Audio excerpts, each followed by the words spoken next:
Estás ante uno de los tops más satisfactorios que se hayan hecho, porque veremos 7 casos en que Dios, el universo, el destino, o como quieras llamarle, puso su mano para que no solo se hiciera justicia en esta tierra, sino de una forma simétrica, equivalente y por tanto poética. La justicia poética es una de las formas más bellas de ironía y cuando se cumple, causa que, para variar, tengamos fe en este mundo. Estos son 7 casos de justicia poética.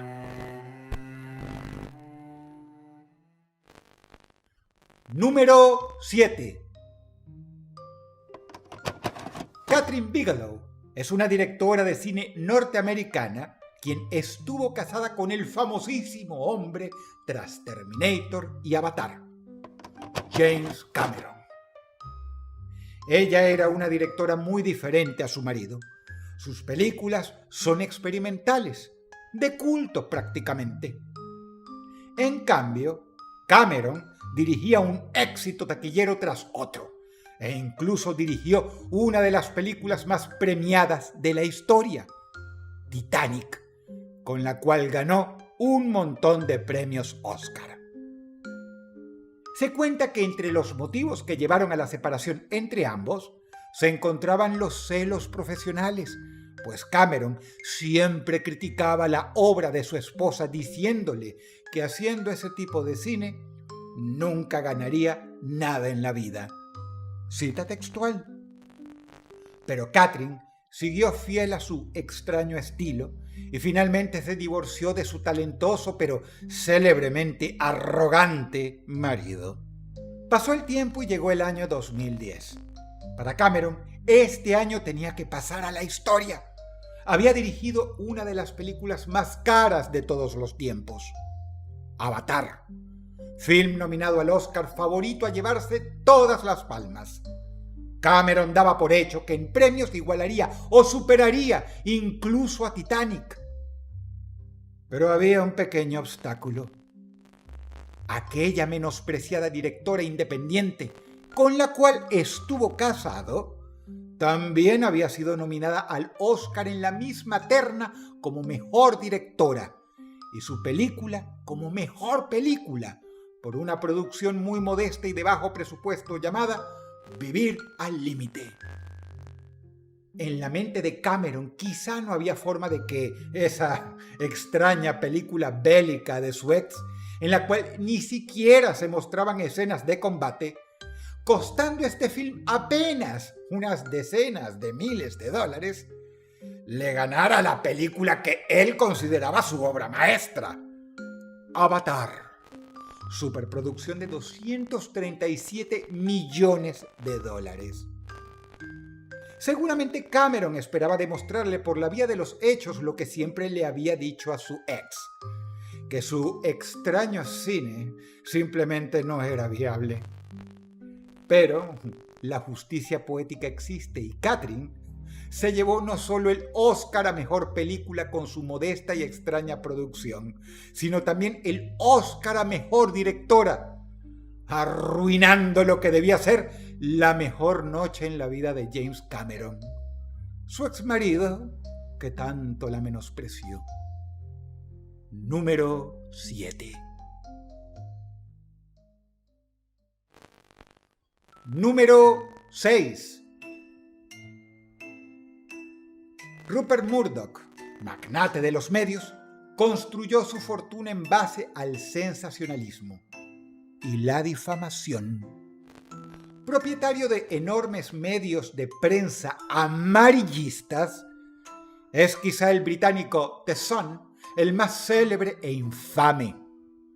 Salir en la portada de The Sun es algo así como una pesadilla para cualquier celebridad, y se cuentan por cientos las vidas arruinadas por este tabloide, propiedad del señor Murdoch, a quien le da igual que lo demanden, dado que lo que gana por este tipo de titulares es mucho más que lo que pierde en juicios por haber arruinado la reputación y la vida de sus víctimas.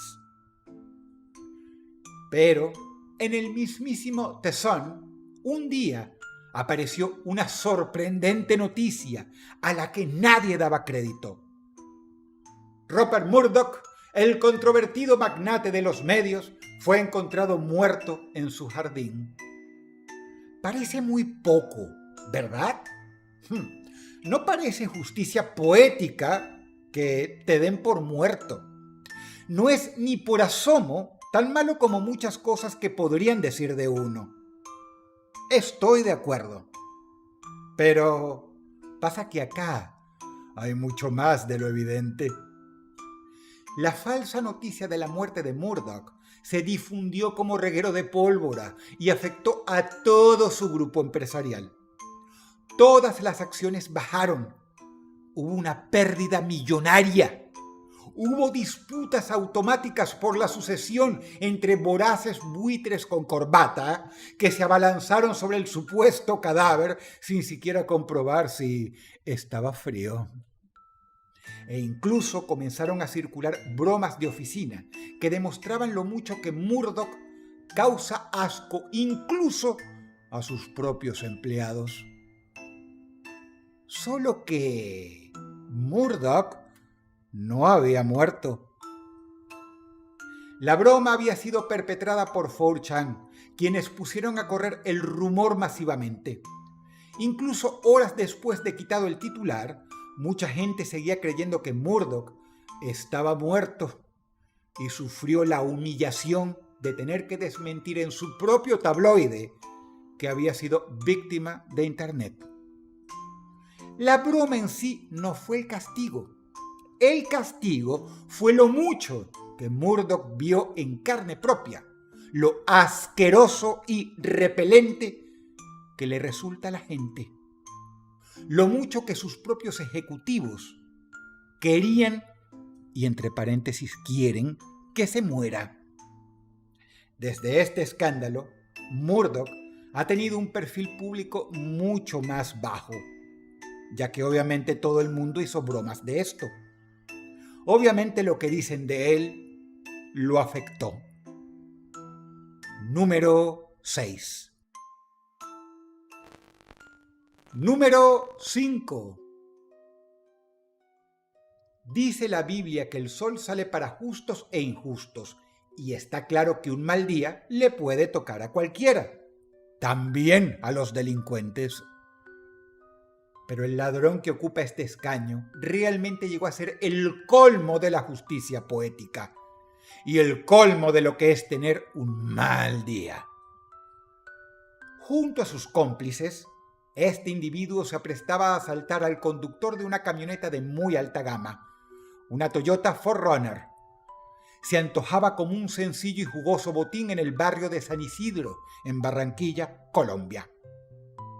Durante el asalto, el dueño de la camioneta no solo repelió a los ladrones con un arma de fuego, sino que, para completar la faena heroica, los atropelló con la mismísima camioneta que pensaban robar, matando a 2 de los delincuentes que quedaron tendidos en la vía pública como fiambres. Ya era suficiente justicia, pero la cereza sobre el pastel aún no había sido colocada. Para sorpresa de los espectadores, y como si el destino hubiera amanecido inspirado, de entre la muchedumbre se acercó a los cadáveres de los ladrones otro ladrón, uno de más baja estofa, llamado por el destino a cumplir la frase: ladrón que roba ladrón tiene 100 años de perdón. El sujeto le quitó los zapatos deportivos a los delincuentes que yacían inertes en el suelo y se los llevó. Todo quedó filmado para deleite de quienes sienten satisfacción por la justicia poética. Dime si no es así como merecen terminar todos los criminales. Número 5. Número 4.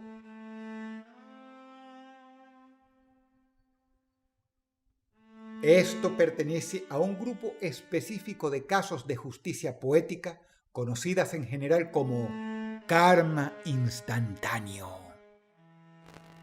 Pocos delincuentes son tan infames, temidos y despreciados como los sicarios. Estos profesionales del gatillo, por un poco de dinero, son capaces de ir y terminar con la vida de una persona a quien ni siquiera conocen. Son aquellos capaces de matar por unos pocos billetes, dándole a la vida un valor irrisorio. Sin embargo, en ocasiones no hay que esperar el accionar de la justicia humana, dado que el destino se adelanta y hace de las suyas. Sucedió en Coatepeque, Guatemala. Un sicario en moto, integrante del infame Mara Salvatrucha, disparó contra un transportista quien simplemente se ganaba la vida en la ciudad. Tras efectuarle varios disparos al inocente chofer, este sicario moriría de forma terrible minutos después al chocar la moto en la que huía, conducida por su cómplice, quien se salvó apenas de milagro. No deja de ser una tremenda ironía que, tras balear a un chofer, este muera por culpa de la impericia de otro chofer, su propio cómplice. Karma instantáneo, justicia poética e ironía, todo en uno. Como sé que el karma instantáneo es un fenómeno altamente satisfactorio para la audiencia, y los sicarios son seres particularmente odiados, sobre todo si vienen de pandillas, déjame darte un bonus. Este otro caso sucedió en Córdoba, Colombia, en el estado de Sucre. Le aconteció a un sicario de nombre Edwin Manuel Hernández Osorio, que se dirigía a matar a un hombre a quien se conocía por el sobrenombre de Macario. El sicario mencionado tenía antecedentes por los delitos de homicidio y violencia intrafamiliar, es decir, todo un ciudadano ilustre. Pero sucede que el cazador terminó siendo la presa, ya que al mismo no le salió el primer disparo, circunstancia que fue aprovechada por su víctima, alias Macario, quien le quitó el arma y lo mató con la misma. Es decir, la víctima terminó matando al sicario con su propia arma. La policía colombiana se encuentra buscando al tal Macario, quien no se sabe si es trigo limpio del todo, pero que en definitiva, en esta ocasión, fue un instrumento del karma instantáneo. Número 3. Uno de los casos más frecuentes de justicia poética es el de terroristas a quienes la bomba que planean colocar les explota antes de tiempo, transformándolos en víctimas de sus propios explosivos.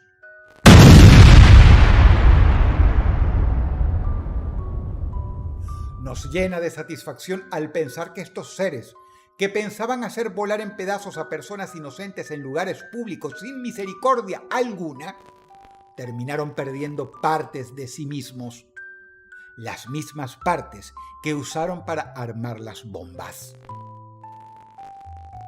Uno de ellos fue William Guillermo Morales, fabricante de explosivos de una organización separatista que luchaba por la independencia de Puerto Rico de los Estados Unidos en la década de los 70.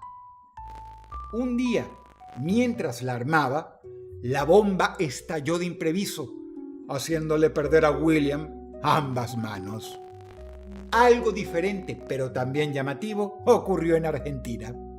Se trata del caso de Anaí Esperanza Salcedo, una militante anarquista de izquierdas que junto a su cómplice detonó varios artefactos explosivos durante el año 2018.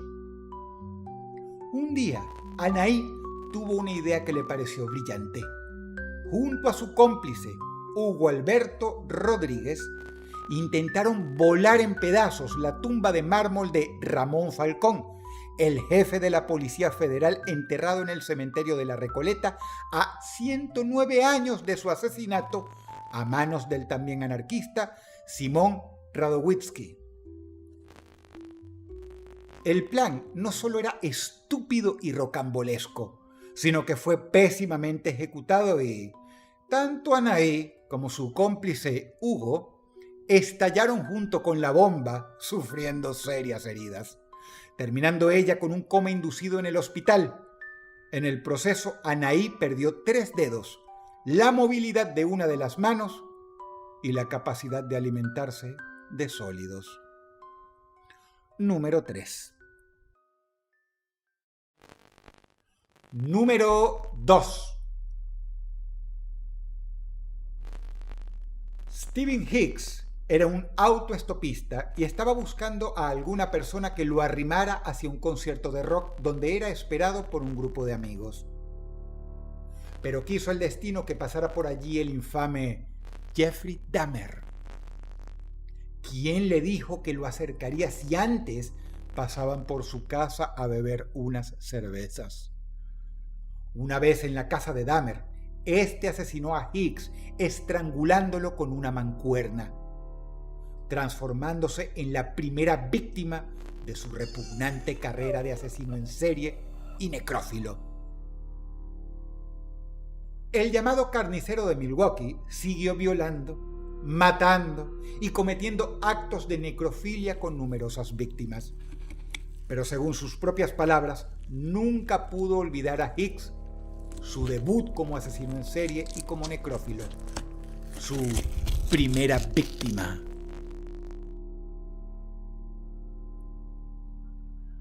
Con los años, Jeffrey Dahmer fue capturado, juzgado y sentenciado a cadena perpetua. Pese a la condena, muchos sentían que de alguna manera Dahmer se había salido con la suya, ya que en la cárcel recibía dinero y regalos de muchos admiradores trasnochados. Esto indignaba a muchos reclusos, y el 28 de noviembre de 1994, otro preso que quedó momentáneamente a solas con Dahmer, simplemente se cansó de su presencia y decidió hacer justicia. Se trataba de Christopher Scarver, un hombre sentenciado por haber matado a su esposa.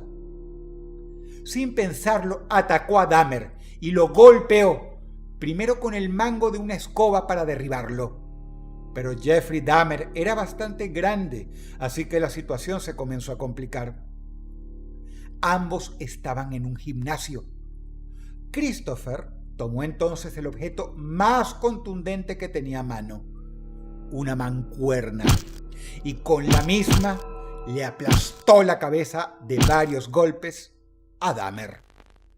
Irónicamente, Dahmer murió asesinado por la misma arma homicida con la que mató a su tan preciada primera víctima. Número 2. Número 1. Es difícil hablar de este caso sin que YouTube me censure. Richard Huckle fue uno de los seres más despreciables que pisó esta tierra, ya que tenía un especial gusto por los niños muy pequeños. Huckle ultrajó a más de 200 de ellos, siendo el mayor violador serial de la historia del Reino Unido y transformándose en el ser más odiado de su país. Finalmente fue capturado y sentenciado de por vida a prisión, donde jamás se arrepintió del daño hecho a tantos infantes. De hecho, solo lamentaba haber sido capturado y solía comentar con sus compañeros de celda lo mucho que extrañaba sus antiguas actividades. Violar a pequeños.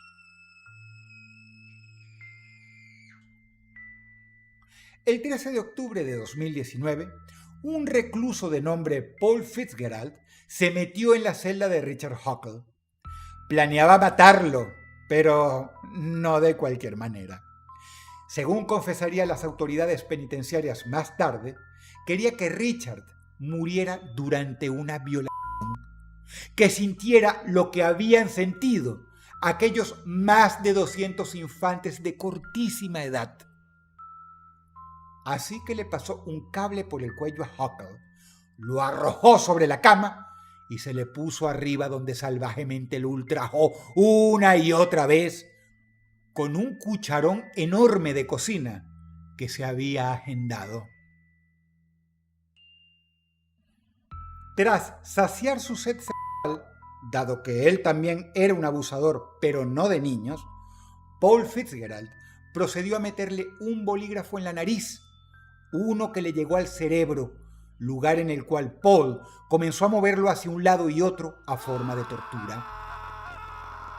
El violador más infame del Reino Unido y uno de los abusadores de pequeños más repulsivos de la historia había muerto violado en su propia sangre.